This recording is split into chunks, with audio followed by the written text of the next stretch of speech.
everybody, welcome to Ice Age Part 2, day of the aggravation day.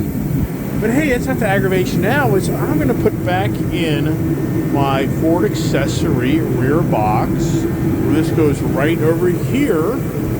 And I think I remember how to do this. I made another video of this, but hey, on the new Ford Powerboost that I have here, which I'm just so much loving this truck, man. I love this truck. It's awesome. It's so much fun.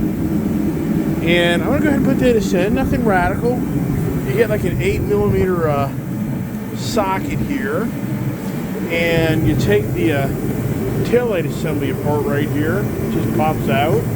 Now you can get behind here to put my washers and bolts on. So follow me along. It's cold. I mean, it is cold. Thank goodness for the turbo heater. A little noisy, I know that. My apologies. Alright, I just took the two screws out. One here, one there. And this just unplugs. This is just like a, whoops, whoa. See, that just unplugged just like that. And to get out of my way, I'll unplug the wiring harness right here. Not that hard. Alright, just a plug and play.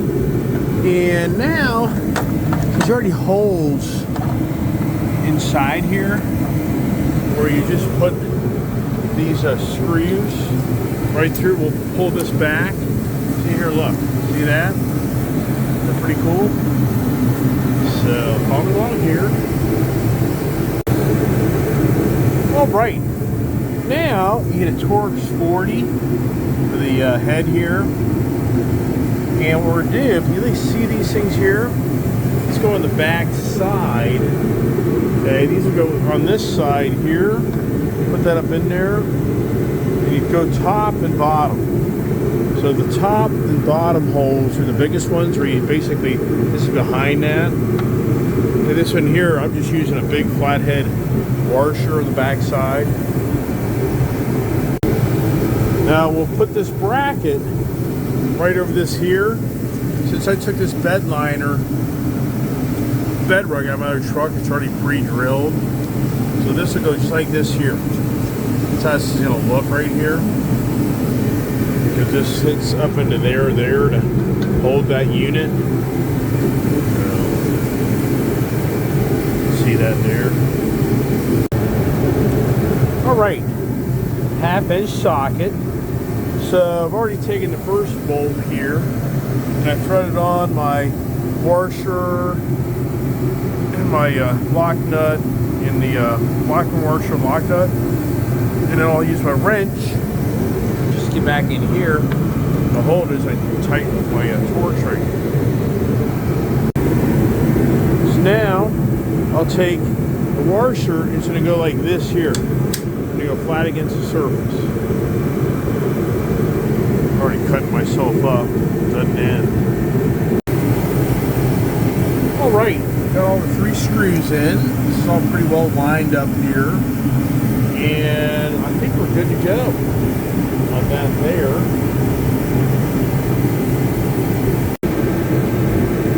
Alright, now we need to attach the assembly that will actually keep this unit in place. And so if you need all these four tie downs, it becomes a problem, because you're going to take up this space to a degree. So something to consider when you have these, but this comes undone to get access to that one pretty easy.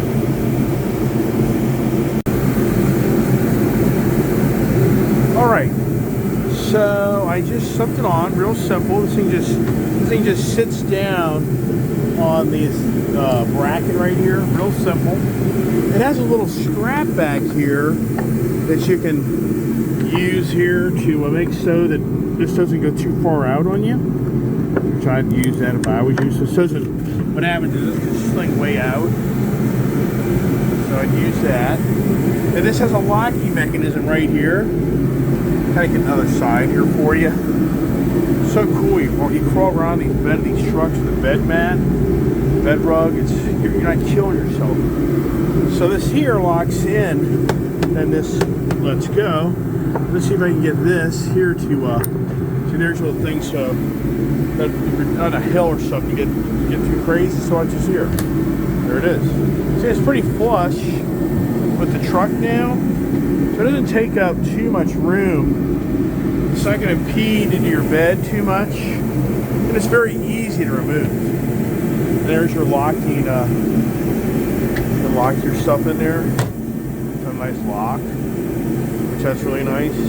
I think it's nice. I like it. And what you do is you really pull it out to get to it. So now you got your gear in there, whatever it may be. So I can crawl around the back of this truck you're supposed to see here.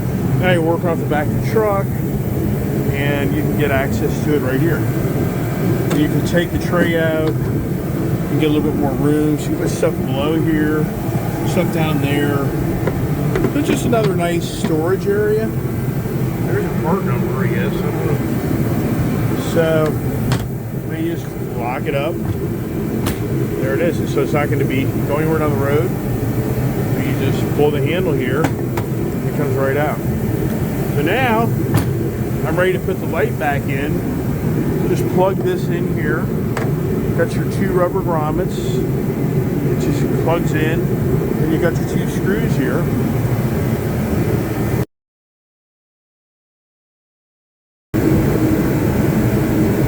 All right, so there we are. Look at there. I would make sure all your lights work, and don't over tighten these. Just nice and snug. But yeah, make sure all your lights work before you kind of wrap everything up. And there you go. It's really cool. Easy. Nice Ford accessory box. Believe it or not, I never actually ordered that. It's the weirdest thing in the world. Now, that Ford accessory box turned into a day of me selling my Ford Lightning truck. It's summer, and we got back in. The Ford guys in Baltimore called me and said, "Hey, we got something here for you." So when I got back in town, I went up to the dealership, and they give me, and they're like, "Did you?"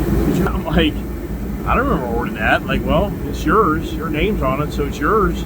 Then that turned me into walking the lot and seeing that F-150 Raptor truck, which that in turn turned into me giving up my Ford Lightning, which that in turn got my Ford Mustang Heritage Edition GT500. So that box has a story behind it. If there's something in life, there's a story behind every adventure. Isn't it the truth?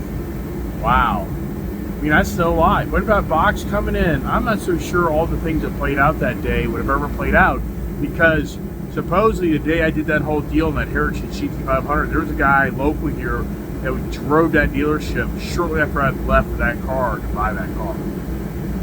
So, and the Raptor may not have been there another day. So I was gone most of the summer, and I got back in town, and wow, kapow.